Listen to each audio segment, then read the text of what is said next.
In part 1, I discussed context and the meaning of the outer panels. In part 2, I will look at the inner panels where there are hundreds of figures and hundreds of meanings. This is just one interpretation. This panel is sometimes known as the joining of Adam and Eve, and shows a scene in the Garden of Eden when God presents Eve to Adam. God's right hand is raised in blessing, while he holds Eve's wrist with his left. It is an uncommon scene in art. God is very Christ-like and has blonde hair and blue eyes. It is likely that this image was used to illustrate the belief that Jesus is God in human form. God incarnate.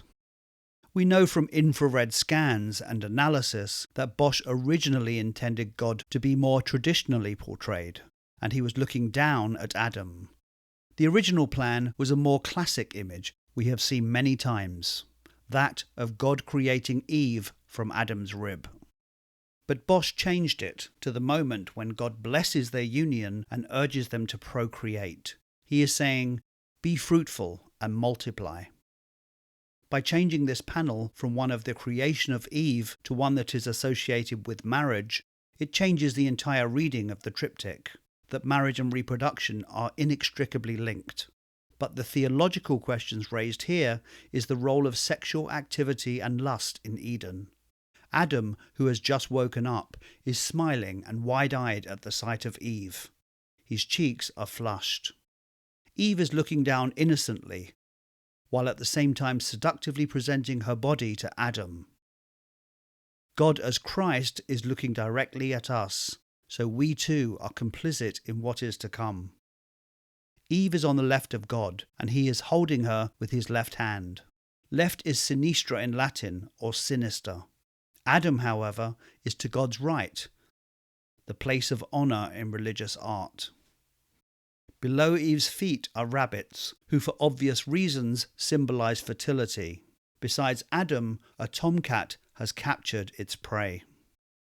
As anachronistic as it is to us, to the medieval viewer, having a Christ as God in the Garden of Eden was common and would be seen as an omen of the crucifixion, a direct result of original sin. The point is emphasized further by the position of Adam's feet, which echo Christ on the cross. Over Christ's shoulder is the tree of life. It is a dragon blood tree, which when cut releases a dark red pulp, giving it its name. The flat leaves of the tree resemble the wafers of Eucharist, and the grapes reference the wine, giving us a direct link to the body and blood of Christ. The vaguely crucifix form of the tree may be the medieval belief that Jesus was crucified on a cross linked to the tree of life. Bosch would not have known the dragon blood species, found only in tropical climates. Once again, the Nuremberg Chronicle is his source. In this image of the Garden of Eden, we find all three trees in Bosch's painting: the dragon blood tree, the tree of knowledge, and the date palm, symbolic of resurrection, which Bosch paints with the serpent waiting to strike. Earthly paradise looks peaceful at first glance, but it already holds the dark promise of sin. The pool below is already starting to be populated by strange creatures. The three-headed bird perhaps points to the Trinity. A unicorn representing purity drinks from the pond on the left, accompanied by a boar, a goat, a horse, a deer, and a bull. These animals are going to reappear in the second panel. The fountain of paradise is a direct link to God by being on the same vertical axis and being the same colour as his robes. It is a Christian symbol associated with baptism and the Eucharist. It serves as a symbol of life, fertility, and reproduction. Sitting inside it, we find the owl, which is a kind of signature for Bosch. The Garden of Earthly Delights has 6 owls. One owl, barely visible, is looking down over the entire scene. The 6th owl will appear later as the Prince of Hell. Contrary to its modern association with wisdom or intelligence, for many people in the Middle Ages, the owl, as a nocturnal animal looking for prey, represented the devil himself, waiting for an opportunity to strike. In Bosch's world, evil exists even in the Garden of Eden. Just to the right of the fountain is a small swan, a symbol of purity and grace, but here I think a nod to the illustrious brotherhood of the Virgin Mary, who were also called the Swans' Fraternity, as they serve swan at their banquets. Continuing the theme of hidden dangers in the Garden of Eden, there are a group of repulsive reptilian amphibious creatures coming ashore. Many of Bosch's paintings feature toads, which were considered both poisonous and demonic in the Middle Ages. And in hell they will take on the role of the devil's henchmen. An unusual rock formation is in the form of a weeping face. This is Golgotha, or Skull Hill. It is based on a widespread belief in the Middle Ages that Adam's skull was buried in a cave, as seen here, underneath the spot where Jesus would be crucified. 400 years after Bosch painted the Garden of Earthly Delights, it will inspire the Surrealist movement, and in particular Salvador Dali. Hieronymus Bosch is often seen as a precursor to the Surrealists, who called Bosch the first modern artist. Unlike the Surrealists, we cannot view Bosch's visions as images from his subconscious. As far as Bosch was concerned, his images were a realistic portrayal of sin and its consequences. So in that sense, it wasn't surrealism, it was realism. This panel is a carnal interpretation and direct corruption of God's words, "Be fruitful and multiply." In the Vulgate Bible, the Garden of Eden is referred to as Paradisum voluptatis.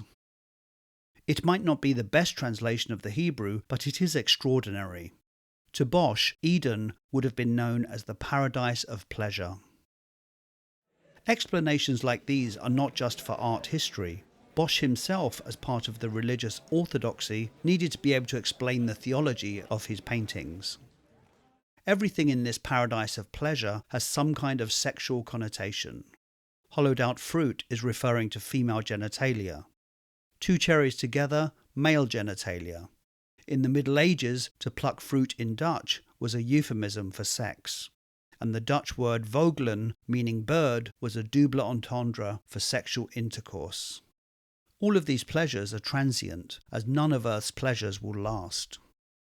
This fountain is a version of the previous one. It is surrounded by 4 towers covered in thorns and spikes, and 4 rivers reflecting the biblical location of Eden.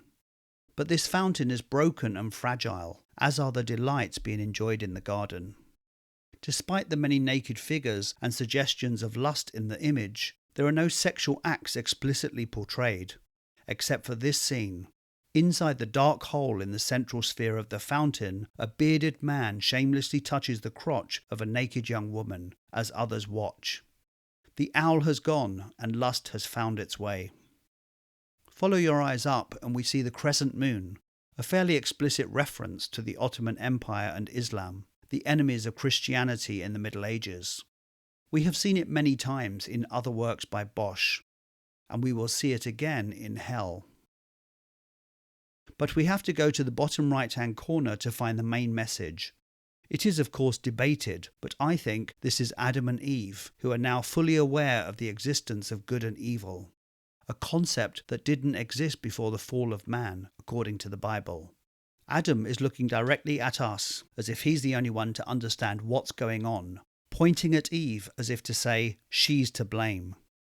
Eve is holding the fruit she has just picked, and she is gagged by what looks like a communion wafer. This is theologically controversial, and I think it refers to chapter 2 in Timothy, one of the most debated verses in the Bible. Adam and Eve, now aware of shame, are the only ones wearing clothes in the panel, animal skins, which ties into the biblical story. Over Adam's shoulder, it is hard to make out, but the man behind him has vine leaves on his head. This is pre-flood, and I think this is Noah, there to remind us that Eve's sin will lead to the flood.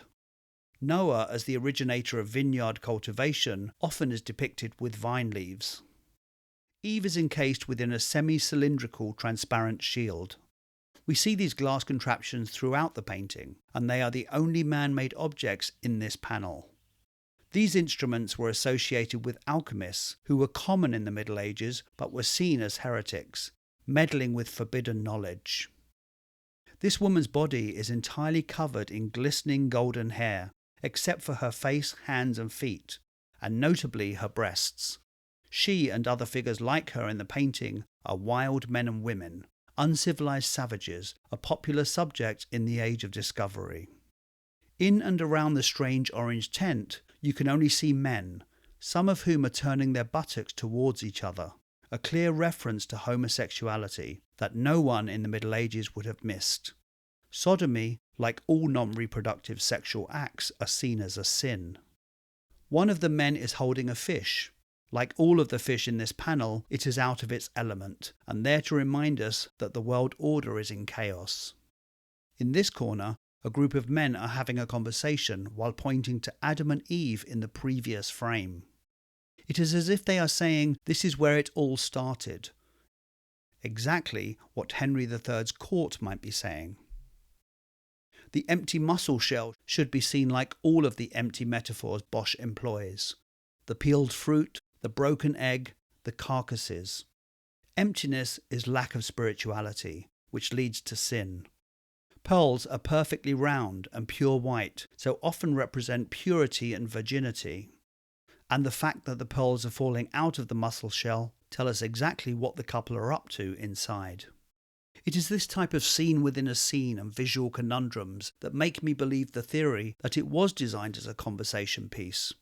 Although the message overall is cautionary, the piece is highly entertaining. There is a particular focus on the devouring of grotesquely huge and fleshy fruit.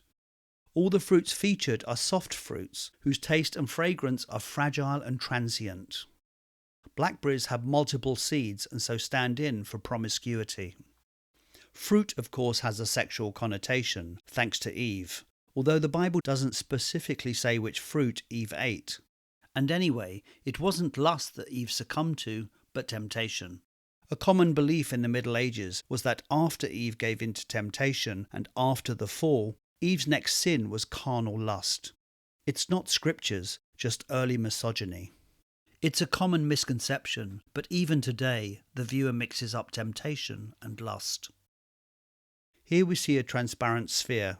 It contains a man and a woman, umbilically attached to a large flower. This could be a Boschian variation on the Mayboats depicted in late medieval books with courting couples. Cracks are appearing in the glass, suggesting that pleasure is as fragile as glass. Keeping watch is another owl, who has taken a human lover. Bosch's work shows a lot of interracial lovemaking. In medieval Europe, Moors came to mean anyone who was Muslim or who had dark skin. Views of Africans in Europe were often negative, and like the wild men, in the Garden of Earthly Delights they were seen as uncivilized sexual beings. The middle of this panel is dominated by the circuit of men on all kind of mounts, corralling a group of women. In this dance, the unicorn and other animals we saw drinking peacefully in the first panel have been corrupted, and now serve as mounts in the circular procession of lust. Many of the scenes in the Garden of Earthly Delights can be traced back to the court games of the aristocracy. The circuit references medieval fertility rituals, Morris dances with several men dancing around a single woman or around the May tree. This parade is something the court of Henry III would have understood. The 14th century book Lumen Animae by Matthias Farinator was hugely influential in the Netherlands. Bosch had a preoccupation with the deadly sins, and in this widely read book, Farinator portrayed the deadly sins as riding animals. Pride rode a dromedary, lust a bear, wrath a camel, sloth a leopard, and gluttony a wildcat. The object of their lust, Bosch's bathing women, were probable nods to the 16th century Dutch expression swim in the bath of Venus, which meant being in love. The women as classical representations of Venus have a negative pagan connotation. Even here, the Venus are involved in a deep conversation. This panel is what gives the triptych its name, the Garden of Earthly Delights.